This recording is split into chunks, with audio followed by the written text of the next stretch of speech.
Pedro Sánchez consuma su pago a los independentistas y les sirve en bandeja de plata su ansiada ley de amnistía. Es el preludio de un capítulo que nos suena demasiado, el referéndum de autodeterminación. Mientras, la investigación contra su mujer, Begoña Gómez, continúa con el aval de la Audiencia Provincial de Madrid.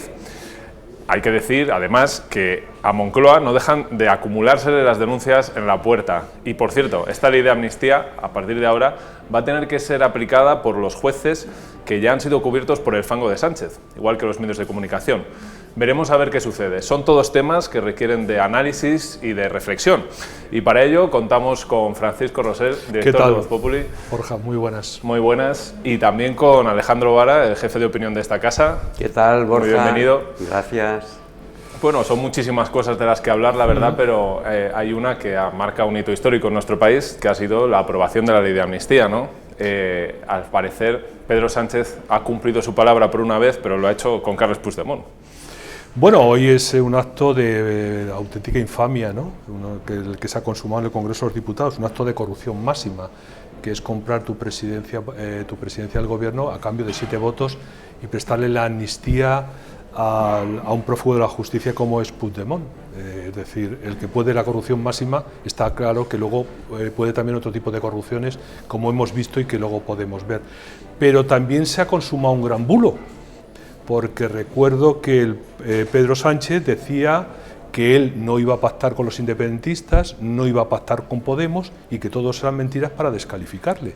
Eso lo decía en una entrevista que le hizo la ahora directora del País en la cadena SER en su momento, en la campaña electoral, y todos esos que decía bulos se han consumado. Es decir, es el rey del bulo, realmente.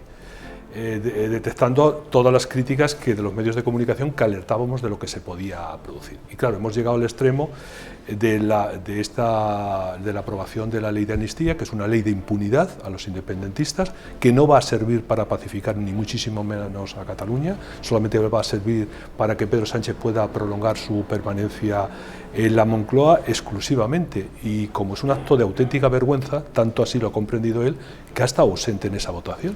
Es decir, si él dice que la medida de amnistía es una buena medida, no entiendo por qué no la defiende y no ha dado la cara en el Congreso de los Diputados, sino que ha hecho mutis por el foro y luego, curiosamente, a la salida pues ha sido fotografiado con una amplia sonrisa que parecía una burla a los ciudadanos españoles. Y hoy yo creo que es verdad que es como dice el editorial de Voz Populi, es el día de la infamia, el día de la vergüenza, es un día pues posiblemente el mayor ataque frontal, mortal no creo, pero brutal sí que lo es, a nuestra democracia desde la transición, porque es un acto de cambiar poder por privilegios, es simplemente cumplir a cambio de 7 escaños, de Junts, conseguir que se mantenga en el poder el señor Pedro Sánchez. Ahí cuando decía hoy, yo creo que muy atinadamente, Feijóo, es que este acto de que nos lo vendan como si fuera para abonar la convivencia, para que Cataluña pase página de los tiempos pasados, pretéritos, donde ha habido tantas para que la gente se abrace mucho y se quiera mucho y toda esta historia que pintan, un panorama idílico, no se lo creen los españoles, y es verdad que no se lo creen. Otra cuestión es que luego tenga el efecto que vaya a tener, que no lo sabemos, pero lo imaginamos. Pero de entrada venderlo, la infamia que se ha consumado hoy, en un escenario, en un hemiciclo que ni siquiera los socialistas aplaudían, es que ha sido tan tétrico todo, tan bochornoso, que es que han sido 2 segundos de aplausos, se han aplaudido solo los independentistas, lógicamente, y ni siquiera el presidente del gobierno ha tenido la gallardía, porque él es un cobardón, siempre ha sido un cobardón, siempre se ha quitado de en medio en estas cuestiones, ya lo vimos además también con el sí es sí, en estas historias un poco ríspidas, pero ni siquiera estaba el presidente del gobierno más que a la hora del voto, y se han ido corriendo todos, desaparecido, 20 segundos de aplausos de compromiso. Es una infamia y una vergüenza, pero es un día muy negro para nuestra democracia. Bueno, es difícil que se sostenga ese relato del gobierno de que se pasa página cuando en el mismo pleno en el que se ha aprobado la amnistía, ¿no? Tenemos a Gabriel Rufián diciendo próxima parada, referéndum. También tenemos a la portavoz de Junts en la misma línea, ¿no? O sea, parece claro que los independentistas van a seguir presionando para su objetivo principal, que bueno, es el referéndum de la independencia. Eso ya se sabe desde primera hora, que eso van a producir. Los independentistas no van a seguir de dejar de reivindicar la independencia y de buscar a la siguiente parada, que es la convocatoria de un referéndum. Pero es que además, si el gobierno le da la razón, legaliza y legitima el golpe de Estado en Cataluña, ¿qué razones tiene para frenarse eso? Es decir, yo recuerdo cómo, y de hecho en su primer libro, ese Manual de Resistencia, el propio Pedro Sánchez le achacaba la actitud timorata de Rajoy a la hora de aplicar el 155. Ahora reniega del artículo 155 y dice que eso, en lugar de pacificar Cataluña, pues digamos, rompió la convivencia de Cataluña. Y eso por tanto, lo que hoy le han dicho los independentistas es lo que sabe perfectamente Pedro Sánchez, que ellos van a seguir su proceso. Y le ha vuelto a repetir Junts que esto era un pacto no de legislatura, sino un pacto de investidura. Y hoy se ha producido el pago del pacto de investidura. A partir de ahora el proceso va a seguir avanzando en la dirección que los independentistas están marcando desde su inicio, ¿no? Claro, es que directamente no se trata de un indulto, de perdonar unos delitos, no. Una amnistía significa que se le pide perdón a quien ha producido el acto delictivo, se les pide perdón, y no solo se les pide perdón, es que hace que el Estado se humille ante ellos, la corona se humilla ante ellos. No nos olvidemos del discurso del 3 de octubre del rey en esta edición. Los jueces se tienen que humillar ante ellos, porque es que al final, es decir, ellos tenían razón y aquí los fachas, los autócratas, los que actuaron de una forma totalitaria ha sido el Estado, y deja la puerta abierta a cualquier otra actuación que a partir de ahora, porque claro, se ha desmantelado el Estado, se ha desmantelado el orden jurídico, se ha desmantelado el Estado de Derecho en esta línea. Por lo tanto, esto es el principio de no sabemos de qué. Ellos siempre están, lógicamente un independentista busca la independencia, ellos siempre están con el tema de necesitan el referéndum de autodeterminación, necesitan el plebiscito y van a estar con esa cantinela. ¿Cuánto tiempo tardará Pedro Sánchez en actuar, en activar, en ver la forma en que les concede su reclamo? No lo sabemos, pero es el siguiente paso. Ahí tiene razón Rufián. Esto ya dábamos por hecho, lo daban por descontado, ahora vamos a por el plebiscito.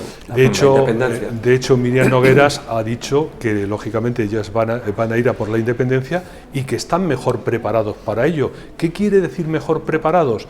Que el Estado ha desmantelado todos los organismos de cara a evitar un golpe de Estado de las características que se produjo en el 2017. Ese es el éxito del independentismo. Ha desarticulado el Estado de esa manera. Y efectivamente hay una gran diferencia. En el indulto tú, digamos, perdonas unos delitos, porque hay un arrepentimiento, porque crees que pueden cambiar de conducta, y con la amnistía esos delitos no existen. Se dan por no existentes. Por tanto, la carga de la prueba pasa a aquellos que persiguieron los delitos, es decir, aquellos que preservaron el orden constitucional de España y la integridad territorial de España, de acuerdo con los parámetros de la propia Constitución. Eso es lo que ocurre. Y evidentemente el independentismo no renuncia ni a nada de eso, legitima el proceso, y además el Estado está absolutamente sin instrumentos para afrontar un golpe de las características del que se vivió en el 2017. Bueno, precisamente publicaba nuestro compañero Gonzalo Araluce, ¿no?, una pieza donde, con testimonios de los pobres policías que decían, no, al final es que los únicos procesados vamos a ser nosotros, que bueno, pues parece una injusticia impresionante. Bueno, todos los que persiguieron en su momento el golpe del 17 han sufrido, o directamente pueden verse en esa situación que comentaba Gonzalo de los policías, pero otros han sido directamente apartados de sus posiciones, han sido expurgados de sus puestos de responsabilidad, han sido penalizados, todos ellos. Es decir, aquellos que demostraron la defensa del Estado, la defensa del orden constitucional, atendiendo al llamamiento que hizo el propio rey, todos esos han perdido su posición que obtuvieron en su momento, han salido perjudicados de ella, y es evidentemente cómo se ha dado vuelta a la situación por parte de un Pedro Sánchez que dijo que no iba a hacer, es decir, que no iba a dar la independencia, que iba a traer a un prófugo de la justicia, le pedía a los independentistas que hicieran autocrítica, y ahora el que está haciendo autocrítica es el propio Pedro Sánchez, que asume los postulados del independentismo solamente por intereses de poder.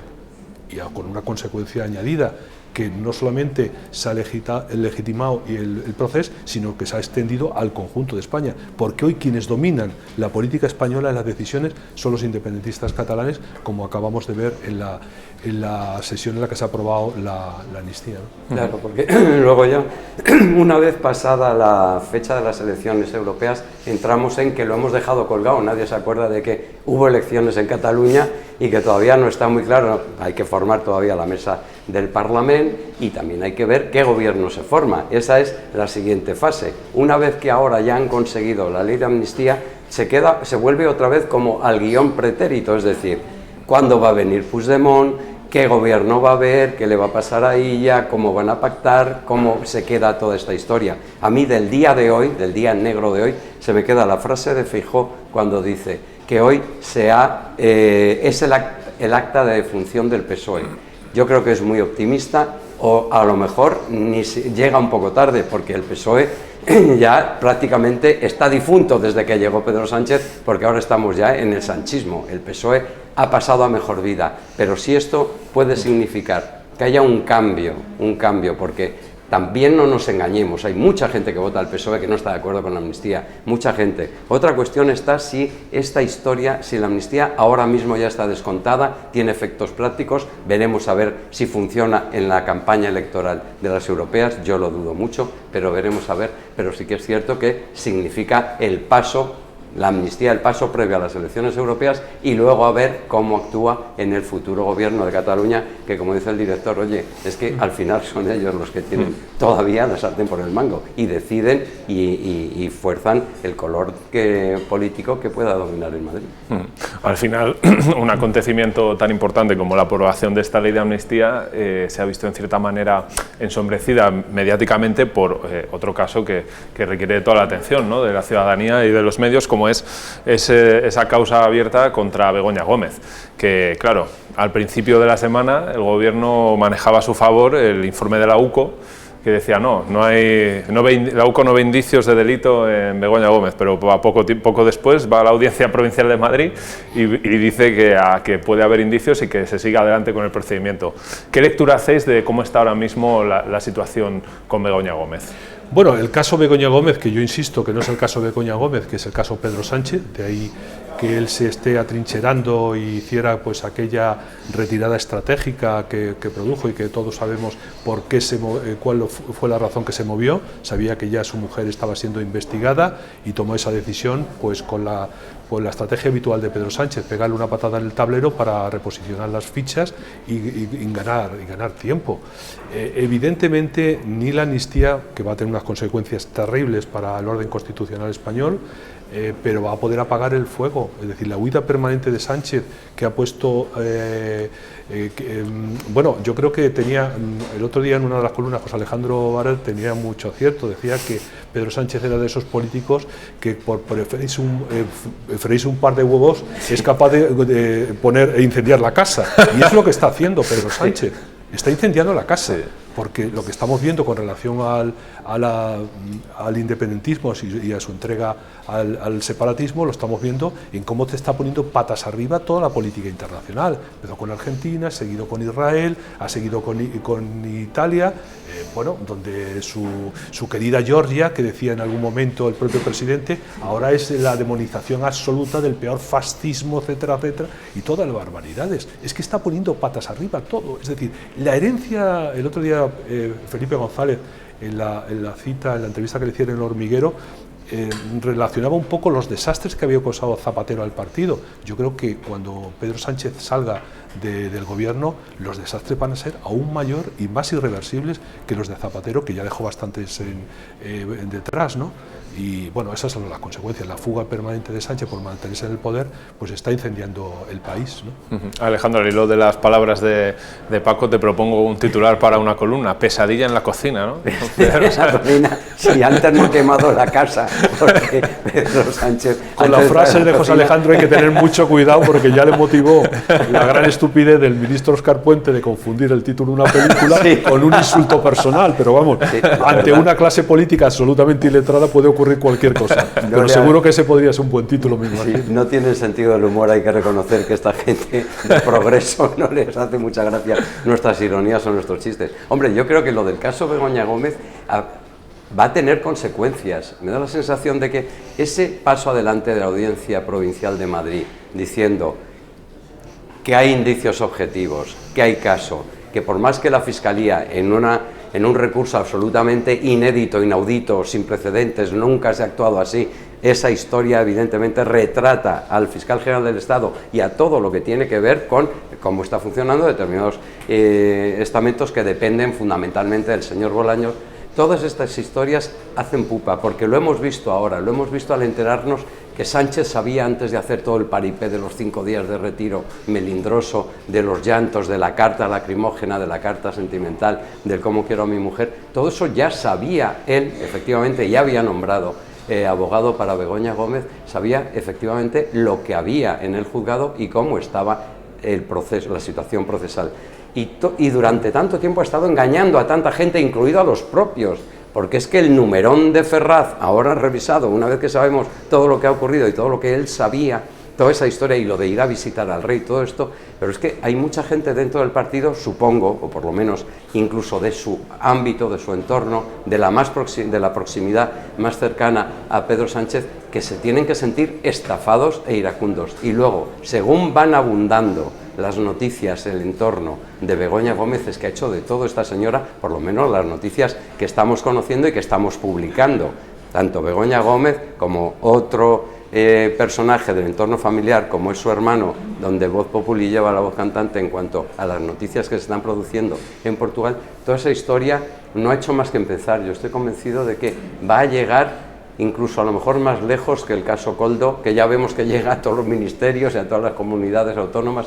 Ese es el flanco más débil, el flanco que más puede perjudicar a Pedro Sánchez y puede ser su talón de Aquiles, que no sé si al final puede ser la daga definitiva que acabe con el sanchismo, no lo sé, pero le pinta muy mal y se le ve nervioso, irascible y hay un ambiente de crispación en Moncloa con todo este asunto. En relación con el caso Koldo se ha conocido una reciente decisión de la Fiscalía Europea que va a investigar toda la trama, no solamente la que afectaba a 2 comunidades autónomas como era Canarias y Baleares, sino a toda la actividad del gobierno, porque considera que es una única traba. Esa investigación de la Fiscalía Europea es muy importante, como también es importante la resolución que tomó la audiencia de Madrid, reforzando al juez instructor del caso Begoña. ¿Por qué?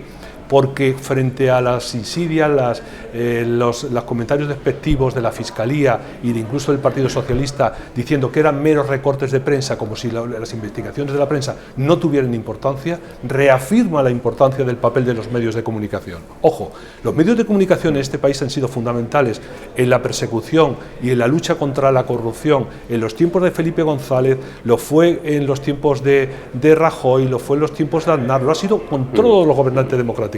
Todas las grandes investigaciones de caso de corrupción fueron a partir de investigaciones periodísticas y por tanto me parece muy importante. Lo mismo que es un juego de verdadero ridículo blandir un informe de la UCO, que es un informe preliminar,